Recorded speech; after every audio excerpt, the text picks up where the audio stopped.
Bonsoir à tous, très heureuse de vous retrouver pour ce nouveau numéro de Santé 10. Ce soir, nous allons parler du diabète, mais nous allons mettre l'accent sur le réseau Diabète Guadeloupe. Bien sûr, pour tout vous dire concernant le réseau Diabète Guadeloupe et vous informer au maximum sur le diabète en général, nous avons avec nous des invités. Tout de suite, place aux invités.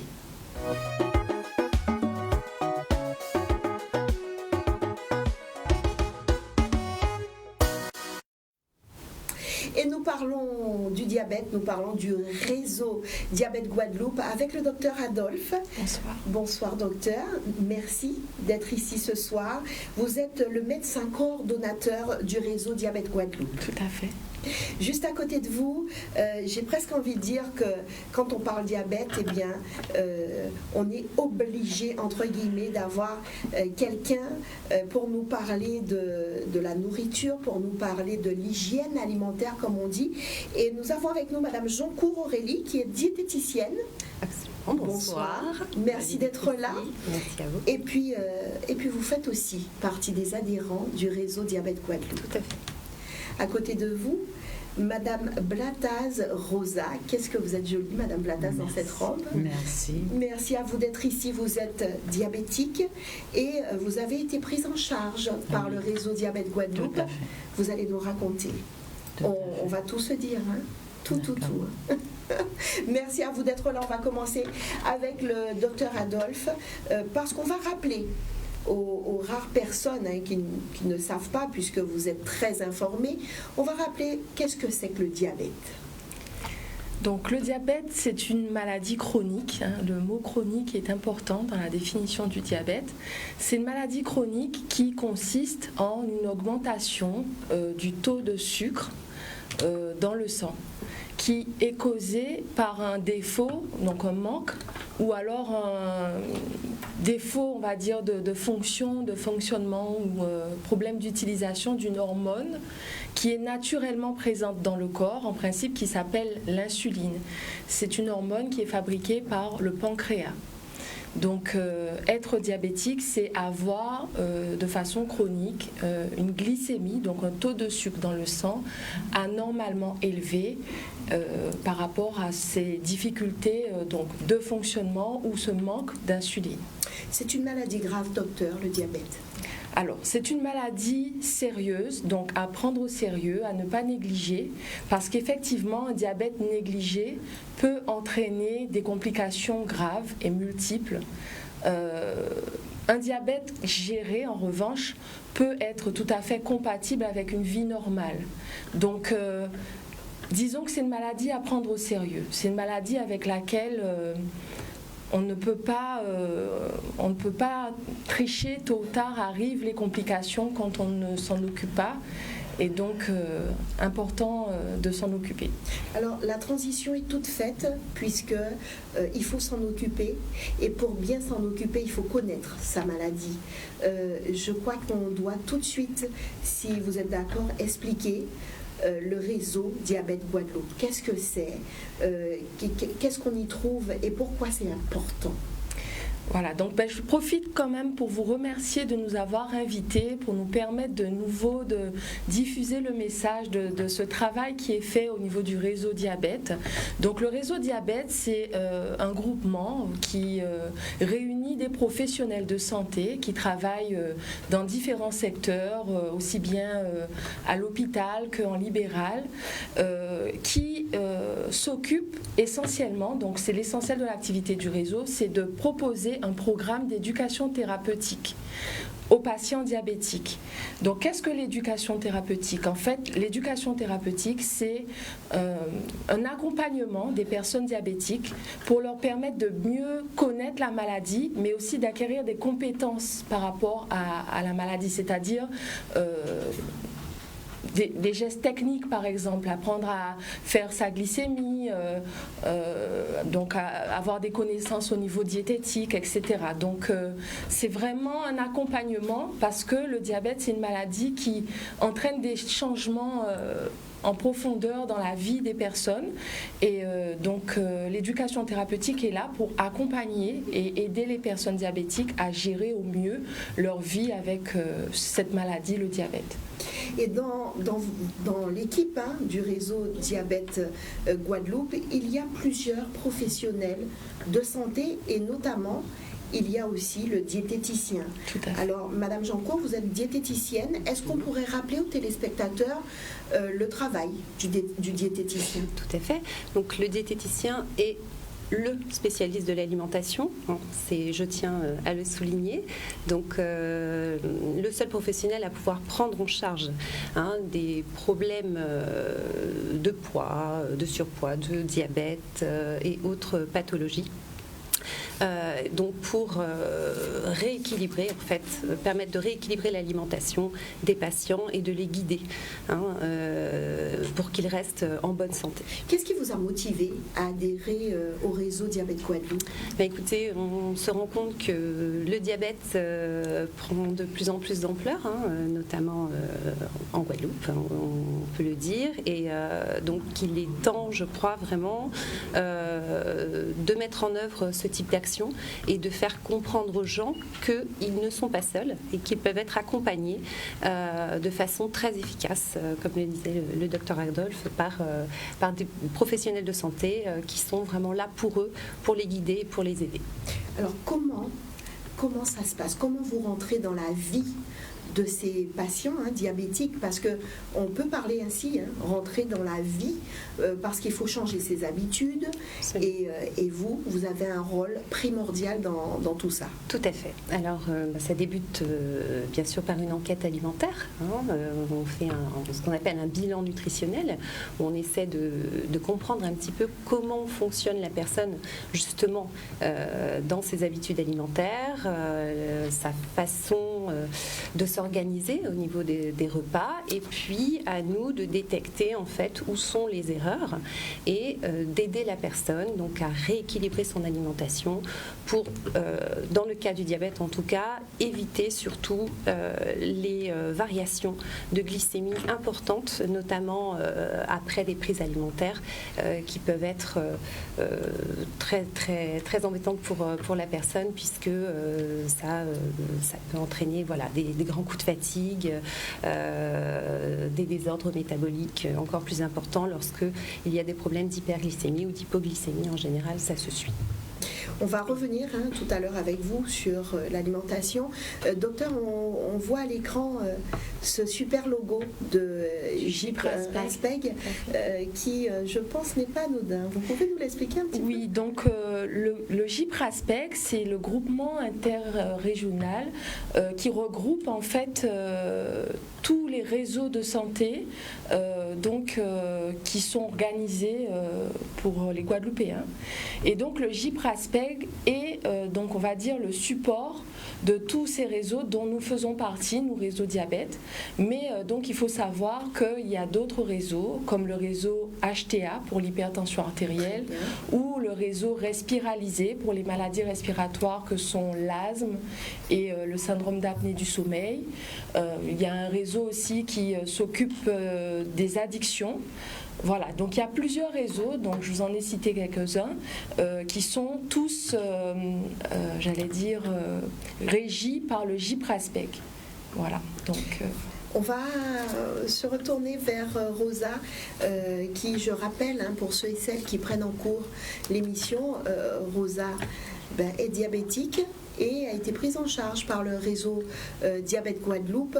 Et moi, j'aimerais avec vous que nous fassions un petit tour sur cette partie. À quel moment déjà vous êtes diabétique, depuis combien de temps?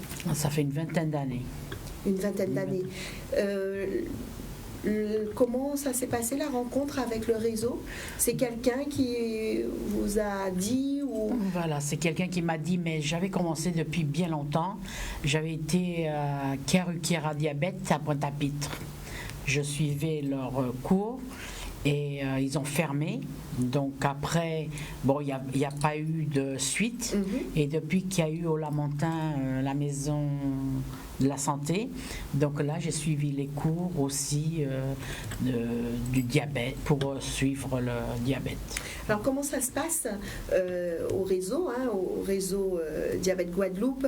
On parle d'éducation thérapeutique. Expliquez-nous. L'éducation thérapeutique, là je sors, j'ai fait 2 semaines à Marie-Galante, donc c'est 2 semaines agréables, on apprend les conséquences, les dangers, il y a plus de dangers qu'on aurait pu imaginer. Les pieds, on peut être amputé d'une main, on peut être amputé des orteils, ça m'a fait vraiment peur. On peut devenir aussi aveugle, et là ça m'a interpellée, donc franchement je suis contente de ces 2 semaines que j'ai passées à Marie-Galante. Docteur Adolphe, quels sont les symptômes du diabète? Alors, la difficulté avec cette maladie, c'est que malheureusement, pendant très longtemps, elle peut rester silencieuse. Et d'où l'importance du dépistage, parce que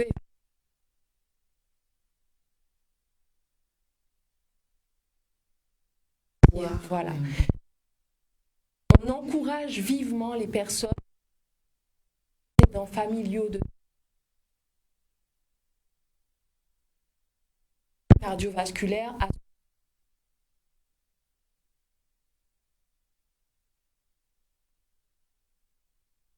n'est pas trop élevé.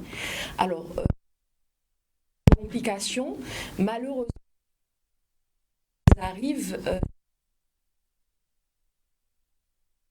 elles sont irréversibles souvent, et donc les complications du diabète arrivent donc au bout de certains. Et donc, ça va de la tête aux pieds, pour dire simplement, ça va des maladies cardiovasculaires.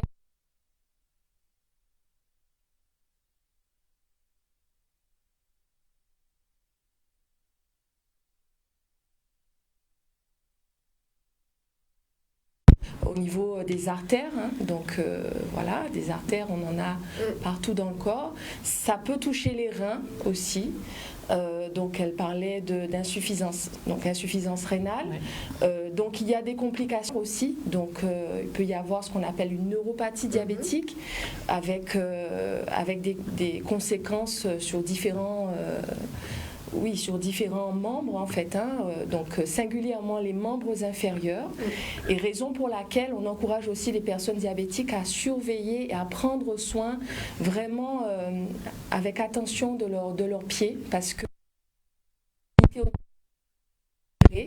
et quand surviennent remarquer tardivement. Donc c'est tout ça, je pense avoir fait un peu le tour. J'ai parlé du cœur, des AVC, de la neuropathie des reins, les yeux aussi. On peut avoir aussi. Comment on vit avec, comment on gère le diabète? Ça se gère? Ça se gère. C'est une maladie chronique. Donc c'est une maladie dont il faut faire son compagnon de route. D'accord. Il faut se dire que la maladie est là, et c'est un peu le sens de toutes ces campagnes qu'on fait, c'est que il n'est jamais trop tard dans le parcours d'un diabétique pour reprendre les choses en main. Même quand les complications sont déjà là, on a toujours la possibilité de les freiner, à défaut de revenir complètement en arrière, mais de les freiner ou d'éviter de nouvelles complications. On gère le diabète avec les 3 piliers que sont l'activité physique. Je dis toujours à mes patients, l'activité physique, c'est le premier médicament.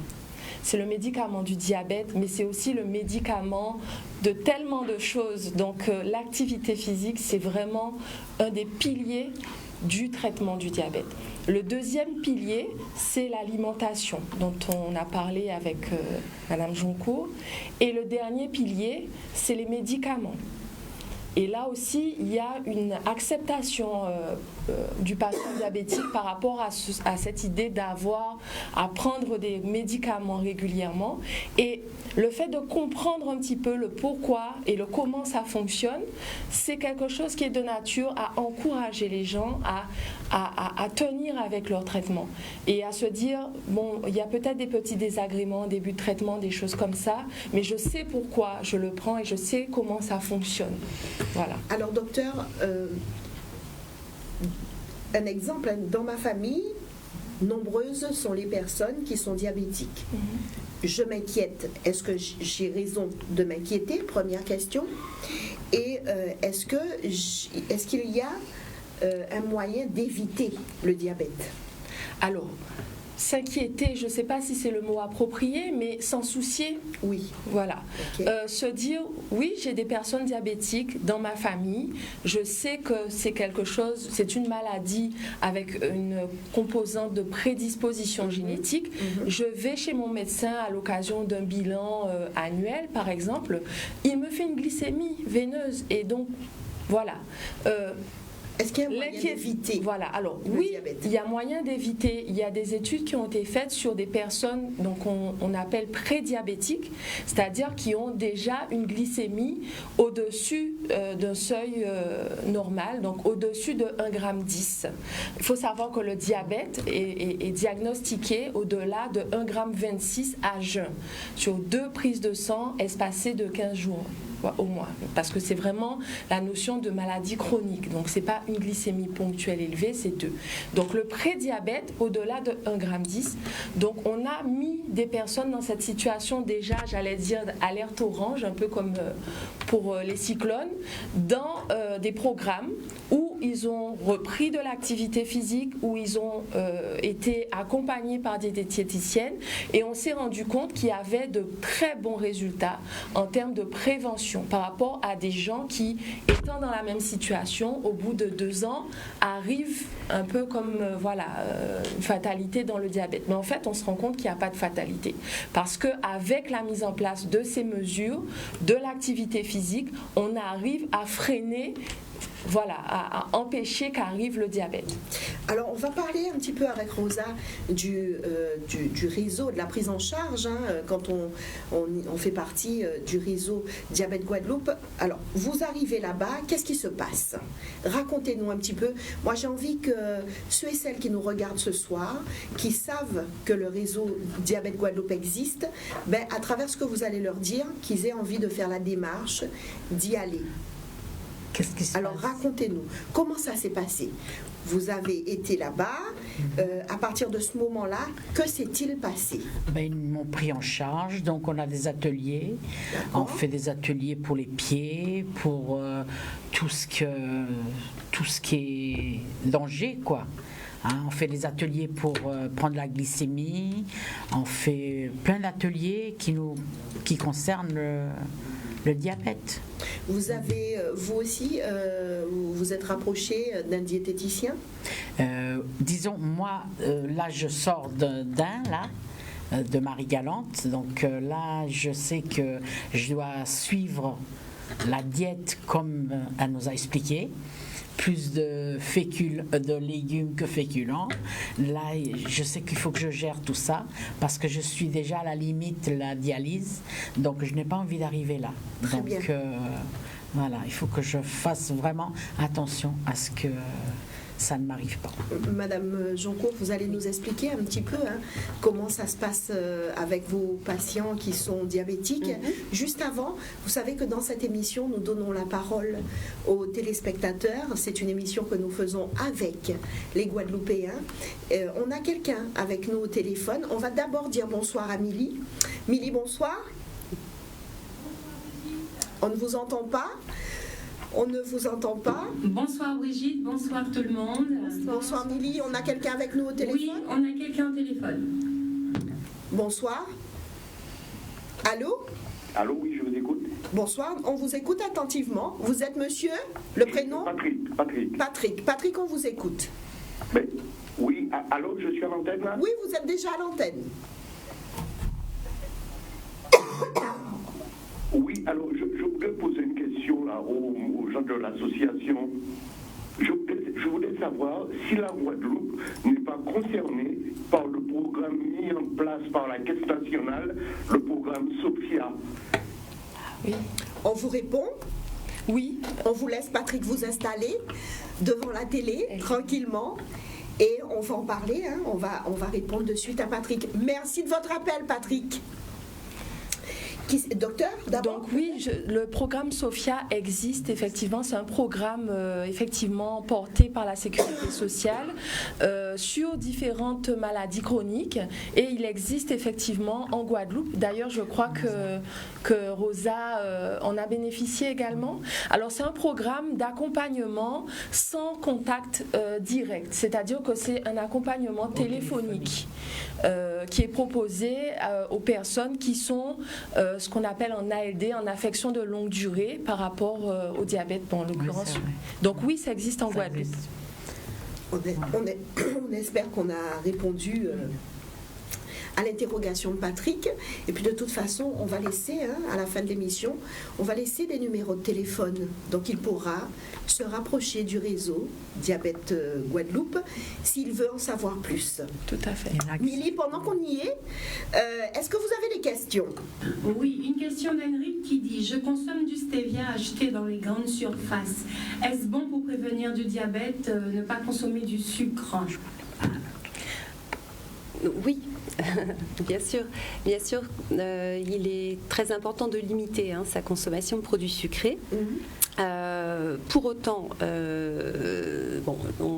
sans supprimer totalement, tout dépend du stade d'avancement du diabète, mais le stevia, effectivement, va permettre de donner un petit goût sucré aux aliments sans avoir les inconvénients des risques d'une hyperglycémie. Donc oui. Milly, notre question? Une autre question très mignonne de Christophe, 9 ans à Saint-Martin, qui dit: je ne comprends pas pourquoi tous les matins l'infirmière vient piquer ma mamie. 9 ans. Déjà, merci à Christophe de nous suivre. Ça fait plaisir. Ça veut dire que il se préoccupe de la santé de sa grand-mère. Et moi, je trouve ça formidable. Et merci à vous, parents, d'inciter vos enfants à regarder ce type d'émission. Alors, docteur, vous allez expliquer à Christophe? Donc, l'infirmière vient, donc probablement que la mamie est diabétique, insulinée. Donc, ça veut dire qu'elle a besoin d'insuline. Et elle reçoit de l'insuline, donc par injection, puisque l'insuline ne peut pas être reçue autrement que par injection. Et donc, l'infirmière a besoin pour ça de passer tous les jours, y compris les jours fériés, les dimanches, le week-end, tous les jours, voilà, pour contrôler donc la glycémie et administrer l'insuline à la personne. Et donc, l'occasion de saluer le travail de ces professionnels de santé qui sont beaucoup impliqués sur le terrain et qui accompagnent toutes ces personnes diabétiques, et notamment les diabétiques âgés qui effectivement peut-être en fin de parcours avec leur diabète se retrouvent avec un traitement par insuline. Merci Christophe de nous suivre, et puis continue à prendre soin de tes grands-parents, de mamie. Voilà, une autre question, Milly? Alors, est-ce que la mauvaise cicatrisation va de pair avec le diabète? Alors, je dirais oui et non. Non, si le diabète est équilibré. Encore une fois, les complications du diabète ne sont pas une fatalité. On peut être diabétique et ne pas avoir plus de difficultés à cicatriser que n'importe qui d'autre. Là où arrivent les problèmes, c'est quand le diabète est déséquilibré. Quand on a une glycémie qui est trop élevée pendant plusieurs mois, voire années, ça agit, comme je le disais tout à l'heure, sur la circulation. Donc le sang, c'est ça qui apporte les éléments nutritifs et l'oxygène pour permettre aux plaies de cicatriser. Et ça agit aussi sur les nerfs. Donc là, dans ces conditions-là, il peut y avoir, et effectivement, c'est ce que je disais, il y a cette complication qu'on appelle le mal perforant plantaire chez les personnes diabétiques, quand le diabète est déséquilibré depuis un certain temps et que les complications vasculaires, donc vaisseaux et des nerfs, se sont installées. Voilà. Milly, une autre question? Une autre question, Milly? Alors, Lynn demande comment expliquer le diabète chez un jeune enfant? Alors, donc là, on aborde la question des types de diabète, en fait. Donc, on dit le diabète, mais en fait, il faut savoir qu'il y a des diabètes. D'accord. Le diabète le plus fréquent et celui dont on parle, j'allais dire le plus souvent, c'est celui qu'on appelle le diabète de type 2, qui concerne plus de 95% des personnes diabétiques. Le diabète de type 2 était appelé avant le diabète d'âge mûr. C'est le diabète qui est lié, donc, comme je vous le disais, aux prédispositions génétiques et à l'obésité, à la sédentarité, donc comme on va dire raison principale. Maintenant, il y a ce qu'on appelle le diabète de type 1. Le diabète de type 1, c'est le diabète qui peut apparaître chez les jeunes enfants, y compris des bébés, et qui est un diabète qui j'allais dire, la façon dont ça arrive est un peu différente. Dans le diabète de type 1, c'est une maladie auto-immune en quelque sorte, c'est-à-dire que on va avoir les défenses immunitaires du corps qui vont s'attaquer au pancréas. Comme je vous disais, le pancréas fabrique de l'insuline. Et ce qui se passe chez ces jeunes personnes, ou ces enfants, c'est que du jour au lendemain, le pancréas ne fabrique plus d'insuline. Et donc là, il y a urgence, j'allais dire, et danger de mort dans les jours qui viennent de recevoir, de donner à cette personne-là de l'insuline pour qu'elle puisse reprendre un fonctionnement normal, parce que l'insuline est une hormone vitale. Donc, ce sont les diabétiques de type 1 qui donc reçoivent de l'insuline et qui recevront de l'insuline toute leur vie. Alors, à côté de ces deux, il y a encore d'autres types de diabète et qui sont, on va dire, beaucoup plus rares, mais ça existe. Il faut savoir qu'il y a, par exemple, des diabètes qui sont induits par certains médicaments. Certains traitements peuvent déséquilibrer la glycémie au point de faire apparaître un diabète. Il y a des diabètes qui sont... bon, il y en a plein en fait, mais simplement... Ce sur quoi on insiste, c'est le type 1 et le type 2. Et souvent, on me dit, mais docteur, le type 1, il est plus grave. C'est pas qu'il est plus grave, c'est que c'est différent. Et donc, est-ce que le fait d'être d'emblée à l'insuline, ça en fait un diabète plus grave ? C'est-à-dire que dans le type 1, il faut réagir plus vite. Et dans le type 2, on a souvent un peu de marge. La preuve, c'est que je vous dis, on peut rester avec un diabète de type 2 méconnu pendant longtemps. Et d'ailleurs, on peut avoir un diabète de type 2 et ne jamais être à l'insuline. Oui, tout à fait. On peut être diabétique de type 2 et ne pas avoir de l'insuline, puisque je vous ai dit... Mais ne pas en avoir ni aujourd'hui, ni demain, ni jamais. Oui, parce qu'on arrive à équilibrer toute sa vie et à gérer son diabète. Oui, c'est possible. On a quelqu'un avec nous au téléphone. Milly, c'est bien ça? On a quelqu'un avec nous au téléphone? C'est bien ça, Milly? On a quelqu'un avec nous au téléphone? Oui, il y a quelqu'un au téléphone. Allô? Allô, bonsoir? Allô? Allô, oui. Bonsoir, madame. Bonsoir. Je m'appelle Huguette. J'aimerais savoir s'il y a un âge où on peut attraper le diabète. Est-ce qu'à partir de 60 ans? On peut attraper le diabète? Oui. Si on n'a jamais été diabétique avant. Mais vous vous posez la question, est-ce que maintenant ça pourrait arriver? Voilà. Alors Huguette, déjà on va vous dire merci de nous suivre, merci de nous appeler et d'échanger avec nous. On vous laisse vous installer tranquillement et on va tout de suite répondre à votre interrogation. Merci. Merci à vous. Au revoir. Alors une question que sûrement plus d'un se pose quand on a déjà un certain âge, qu'on n'a jamais eu de diabète. Est-ce qu'on peut s'estimer, voilà, on va bien, on ne l'aura pas, ou est-ce qu'on est quand même susceptible, comme on dit, d'attraper le diabète? Alors, on est toujours susceptible de devenir diabétique. Voilà, à n'importe quel âge. Donc on a parlé des types 1 pour les personnes jeunes.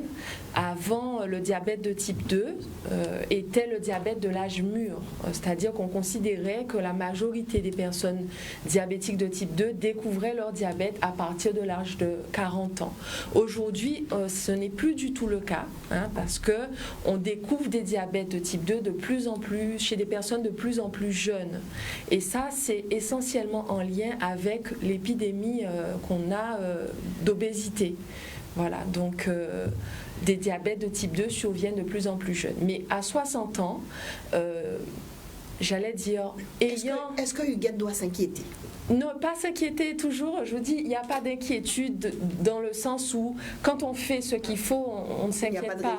Mais simplement, à 60 ans, c'est toujours légitime de voir son médecin et de demander de faire une glycémie une fois par an. Voilà. Donc, pas d'inquiétude, mais toujours une vigilance quand même. J'espère qu'on a répondu à la question d'Huguette. Encore merci à vous, chers téléspectateurs, de participer à cette émission que nous faisons avec vous et pour vous surtout. Une manière pour nous de vous informer au maximum parce que votre santé reste une priorité. Madame Jancourt, je rappelle, qui est diététicienne. Alors, vous êtes la personne qui travaille régulièrement aux côtés des diabétiques. Absolument. C'est difficile. Comment ça se passe? Alors, difficile, je ne dirais pas ça, mais disons que les personnes diabétiques ont vraiment besoin d'avoir un soutien. Souvent, les patients sont perdus, ils ne savent plus est-ce qu'ils ont le droit à ci, est-ce qu'ils ont le droit à ça, est-ce que c'est possible de manger de cette façon. Donc, on sent qu'il y a vraiment ce besoin d'être guidé, d'être pris en charge au niveau alimentaire. Et l'idée, c'est vraiment de les mettre à l'aise et de les rassurer sur le fait qu'il n'y a rien de si compliqué finalement. Et qu'en associant certains aliments ensemble à chaque repas, eh bien, les réponses glycémiques vont être limitées. Donc il suffit simplement de transmettre ces informations, encore une fois, de bien les guider, de bien leur expliquer. Par contre, d'insister sur le fait que oui, vous disiez tout à l'heure, vous parliez effectivement de la part de légumes. Effectivement, la part de légumes va être très importante dans l'alimentation du diabétique puisque les fibres vont permettre de capter les sucres, de limiter justement la réponse glycémique à la fin du repas. Des petites choses comme le fait de ne pas trop cuire les aliments non plus, pas trop cuire les légumes, puisque on a une notion en fait d'index glycémique, c'est le sucre qui est contenu en fait dans les aliments naturellement, qui peut être augmenté par la cuisson. Donc de la même façon, donc essayer de manger plutôt al dente et d'associer effectivement toujours les légumes, les féculents, une petite part de protéines. Donc ça, l'assiette divisée en 3, c'est vraiment la base. Si le patient respecte déjà cette base-là au moment des repas, on est déjà sur la bonne voie. On est déjà sur la bonne voie. Voilà. Quant au reste, en ce qui concerne effectivement les personnes diabétiques qui sont un petit peu gourmandes. Alors bon, c'est évidemment, il faut bien leur expliquer que il va falloir se modérer, on va dire, mais qu'ils ne sont pas obligés non plus de se priver complètement. Voilà, il n'y a pas d'interdit vraiment, simplement il faudrait être vigilant, encore une fois, lorsqu'il y a consommation de produits sucrés, d'associer systématiquement quelque chose qui contient des fibres, d'accord ? Un morceau de pain, quelque chose à base de céréales, voilà, le fait de simplement associer ces deux aliments va permettre de limiter l'arrivée du sucre dans la circulation sanguine, la vitesse d'arrivée du sucre dans la circulation sanguine, et donc d'éviter à chaque fois les réponses glycémiques qui seraient trop importantes. On a avec nous, on a une personne avec nous. Valérie, c'est bien ça? Oui, Rosemonde des Abîmes. Bonsoir Rosemonde. Bonsoir Rosemonde. Bonsoir, est-ce que vous m'entendez? Oui, on vous entend parfaitement et on vous écoute attentivement. Voilà. Eh bien, moi, je vous vois de mon poste de téléviseur. Bonsoir. Alors, j'écoute votre émission avec beaucoup d'attention, d'autant plus que je ne suis pas diabétique, je suis devenue, comme disait le docteur, on devient diabétique. Et en fait, c'est une maladie, certes, mais je pense qu'on a tellement dramatisé cette maladie que beaucoup ont peur ne faut pas avoir peur du diabète. Le diabète, c'est vrai que c'est un diable, mais il faut savoir l'apprivoiser. Et j'ai eu une très forte poussée de glycémie il y a 4 ans de ça. J'ai failli faire un coma. Et du coup, je suis partie à Marie-Galante en éducation thérapeutique avec le docteur Exol. Et là, elle m'a appris, avec toute l'équipe, qu'en fait, il faut savoir écouter son corps, ce que dit son corps. Alors, c'est vrai que les professionnels disent beaucoup de choses, il ne faut pas manger ci, il ne faut pas manger ça. Mais des fois, votre corps vous dit de manger quelque chose. Il faut écouter votre corps. Et la personne diabétique qui est couchée malade n'a pas les mêmes besoins, ni les mêmes calories, ni les mêmes... tout ça, pour une personne qui fait du sport, par exemple. Donc, je dis que ce qu'il faut passer maintenant, c'est qu'on veut tellement dire aux gens qu'il faut faire, il faut faire, il faut faire. Il faut laisser aussi les témoignages. Je veux dire qu'il y a une association de diabétiques dont la présidente c'est Mme Cancel, et régulièrement il y a des groupes de parole. Et c'est très important. Ce qui se passe, c'est que les gens n'aiment pas venir parler de leur maladie. Et moi, ce qui m'a guéri, madame le docteur, c'est que j'en parle à la radio, j'en parle partout. Et effectivement, il ne faut pas avoir peur de dire qu'effectivement, on a ce problème de diabète. Et en fait, ce n'est pas le diabète en lui-même qui est dur. Comme on dit, ce sont les complications. Moi, j'ai la neuropathie, mais j'essaie de me soigner comme on me le demande. Mais ça passe par l'écoute de soi, de s'aimer d'abord, de savoir que si on mange beaucoup de sucreries aujourd'hui, il faut faire du sport, il faut prendre des médicaments, il faut aussi avoir une alimentation équilibrée. Toutes c'est des choses qui sont très, très simples. Quand on a pris conscience que c'est une maladie et qu'il faut savoir l'aimer et prendre soin d'elle et aussi en parler. Et plus on en parle, plus on trouve, depuis que je vous écoute là, j'ai déjà compris encore beaucoup plus de choses parce qu'on apprend toujours. Et ce que je veux vraiment mettre en avant, si vous voulez, ce sont les complications. Les complications du diabète, c'est ça qui est important. Et quand on a compris, je parle du diabète de type 2. Voilà. Alors j'invite les auditeurs qui vous écoutent aussi à se rapprocher de nous. Il y a une association qui fait chaque mois des groupes de parole où chacun peu pour peu. Très bien. Merci de m'avoir écouté. Et merci à vous d'avoir appelé. Vous nous avez apporté beaucoup à travers tout ce que vous venez de nous dire. On vous dit encore merci. Et puis la transition est toute faite puisqu'on se disait tout à l'heure, on a l'impression qu'on répète toujours les mêmes choses. Mais ça, on peut l'expliquer. Et donc, je trouve que le témoignage de la téléspectatrice qui vient d'appeler était très touchant en cela, parce que en fait, on comprend l'importance de l'éducation thérapeutique.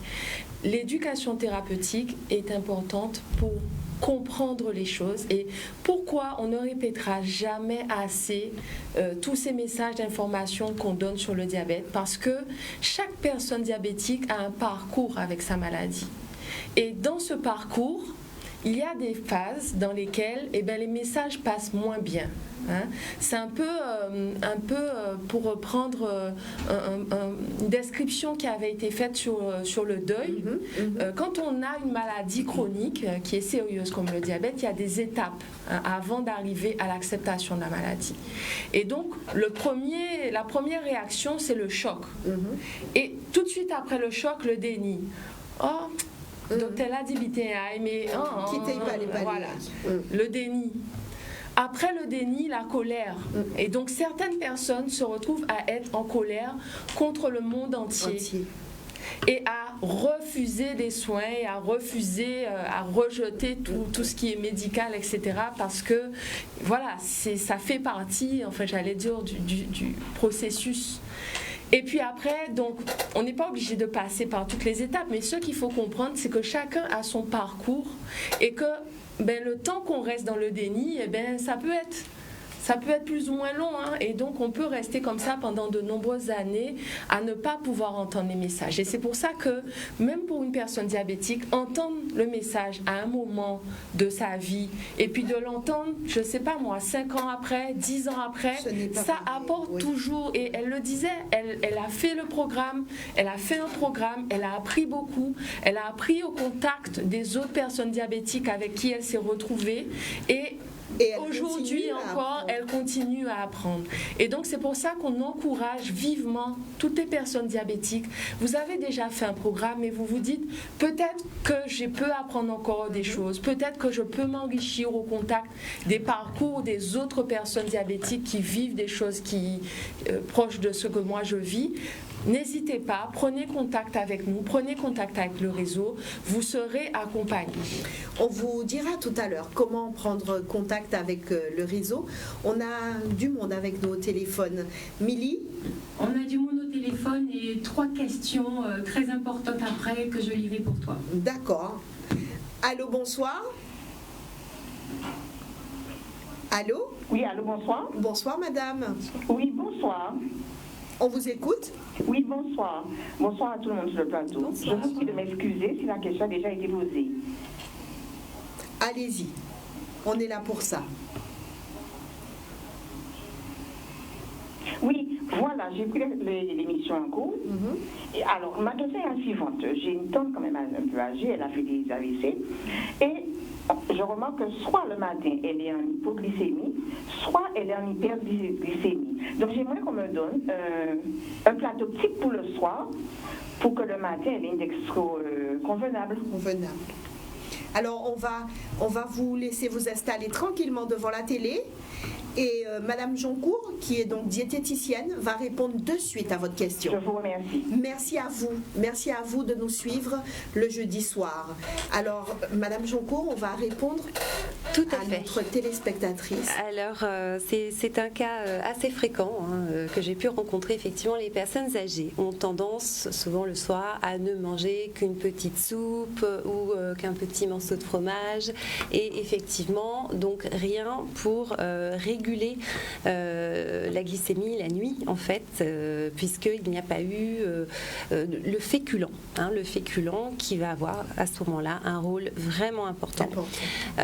Et même le soir. Alors je sais que c'est un peu compliqué puisque en général on a moins faim le soir que le midi. Et puis ça peut nous paraître contradictoire, puisqu'on se dit qu'il faut faire attention et en même temps le féculent a quand même sa place. Voilà, exactement, puisque le féculent contient des glucides complexes et c'est un nutriment très important pour notre corps.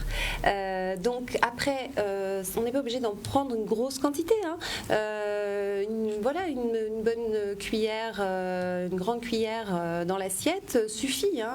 C'est pas, on n'est pas encore une fois obligé de remplir l'assiette, mais une petite portion de féculent le soir permettra d'avoir, je pense, une glycémie correcte le lendemain matin. Alors très rapidement, Madame Joncourt, on a une mamie diabétique.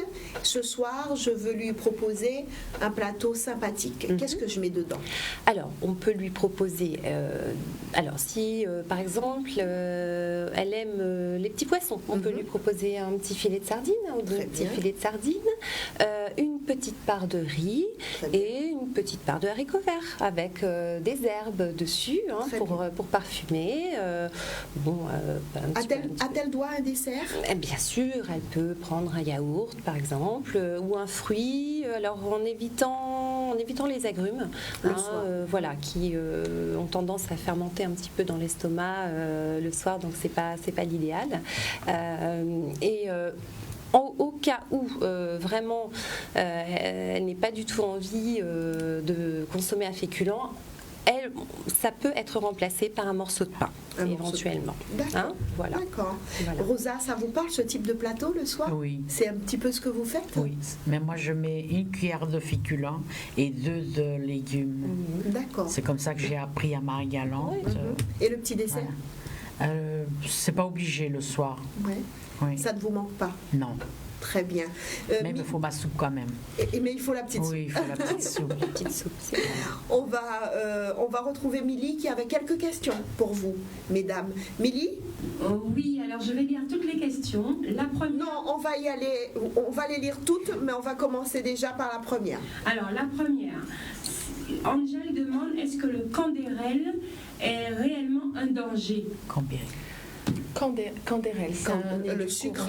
Oui, le vendu en pharmacie. Effectivement, donc c'est un édulcorant. Alors, les risques que présentent réellement les édulcorants, c'est que, effectivement, ils vont envoyer un signal à notre cerveau, d'accord, de goût sucré. Mais effectivement, le sucre en lui-même n'arrive pas dans l'organisme. Donc, il y a eu des études de fait qui auraient démontré que le fait de consommer uniquement des édulcorants donnerait envie finalement de consommer plus sucré, puisque le sucre le sucre en lui-même, le véritable sucre n'arrive pas dans l'organisme. Bon, après, je pense que c'est toujours pareil, c'est une question de modération en fait. Si on met 1 ou 2 candérelles, de petites pastilles de candérelles dans son café le matin, c'est pas ce qui va. Voilà. Après, encore une fois, il est possible de consommer un petit peu de sucre dans la journée, encore une fois, à partir du moment où ce n'est pas consommé seul et associé à des fibres. Très bien. Voilà. Une autre question, Milly. Oui, Fabienne dit que son mari prend un petit punch tous les soirs. Est-ce qu'il peut avoir le diabète à cause de ça? Avec du sirop, bien sûr. Alors, tout dépend de ce qu'il consomme le reste de la journée. Effectivement, un petit punch tous les soirs. Si le reste du temps il boit de l'eau, si le reste du temps son alimentation est correcte, équilibrée, il n'y a pas de raison que ça pose de problème. Après, ça va être tout le reste autour. Il faut être vigilant. Effectivement, il peut garder son petit punch du soir. Si tout le reste. Puis il y a le diabète, mais après c'est une question de sensibilité aussi. Parce que ça reste de l'alcool, ça reste un alcool quand même fort. Et il y a le diabète, mais il y a peut-être. Donc moi je dis, il n'y a pas d'interdit, bien sûr, mais à partir du moment où on est dans une forme de régularité comme ça et de pas pouvoir s'en passer. Attention à ne pas tomber dans l'addiction. Bien sûr. Si ça reste un petit punch. Ouais, ça va. Voilà. On n'est pas encore dans des quantités excessives, mais attention. Il faut rester toujours modéré. Toujours modéré. On vous écoute, Milly? Un diabète peut être lié au stress ou survenir en cas de choc. Oui.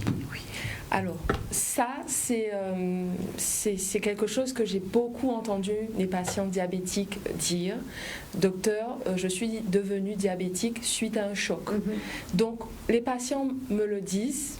Pour moi, c'est la réalité. Enfin, est-ce qu'en dessous, il y avait un terrain latent? Est-ce qu'il y avait ce qu'on a appelé tout à l'heure un prédiabète? Probablement.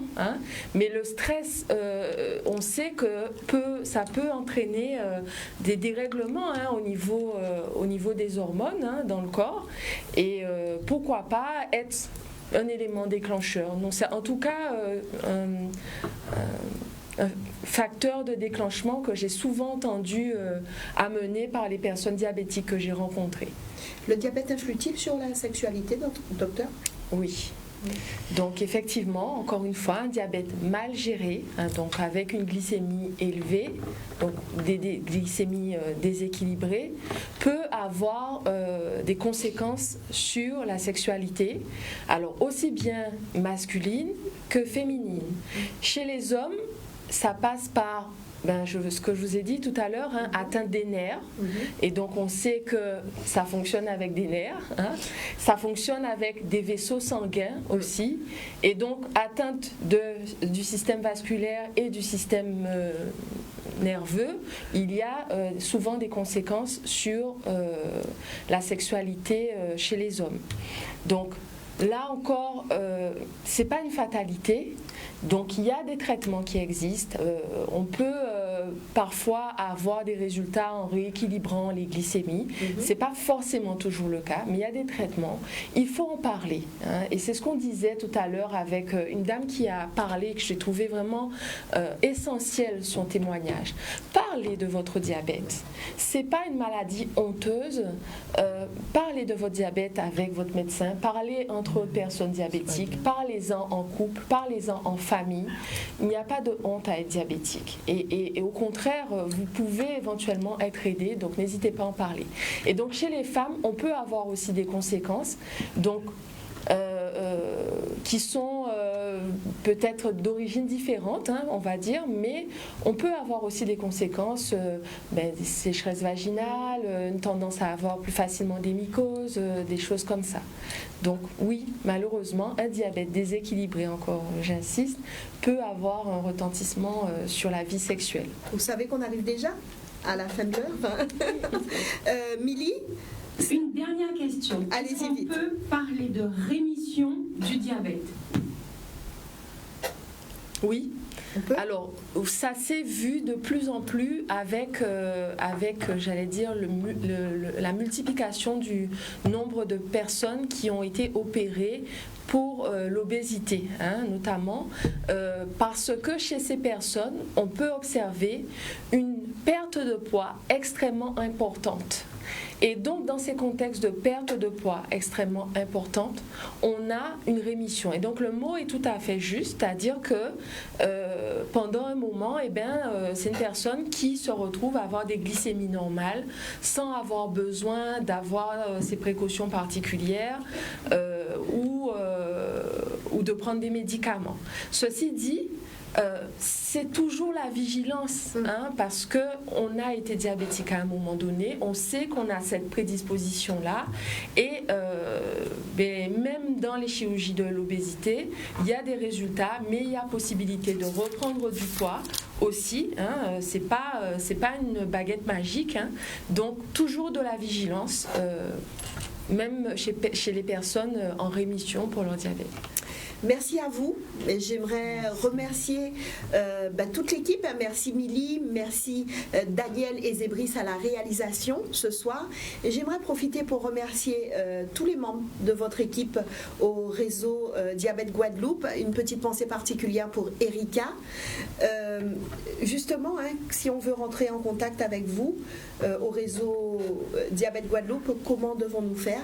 Alors, donc vous avez la possibilité de prendre contact à la plateforme territoriale d'appui, donc qui est gérée par le JIPRASPEG. Et donc, il faut appeler.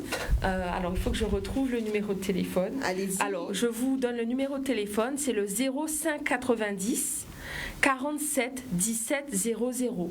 05 90 47 17 00.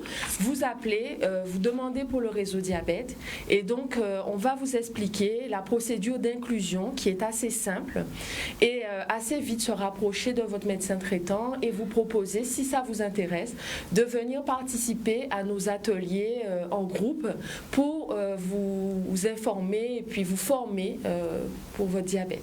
Merci docteur d'être venu, docteur Christelle Adolphe. Vous êtes le médecin de nous avoir invités, coordonnateur du réseau Diabète Guadeloupe. Merci Rosa, et continuez à bien vous occuper de vous. Merci beaucoup Madame Joncourt. Si on veut rentrer en contact avec vous au même numéro, nous pouvons? Alors tout à fait, ou donc pour un rendez-vous personnalisé, voilà, donc ce sera au 06 90 97 11 14. 97 11 14. Et je consulte donc à Sainte-Rose. Merci beaucoup. Voilà. Merci à vous, chers téléspectateurs. Merci à vous d'avoir suivi cette émission. Merci d'avoir participé avec nous. On espère avoir répondu à de nombreuses interrogations que vous aviez. Rendez-vous jeudi prochain, même lait, même télé, Zoja Connect.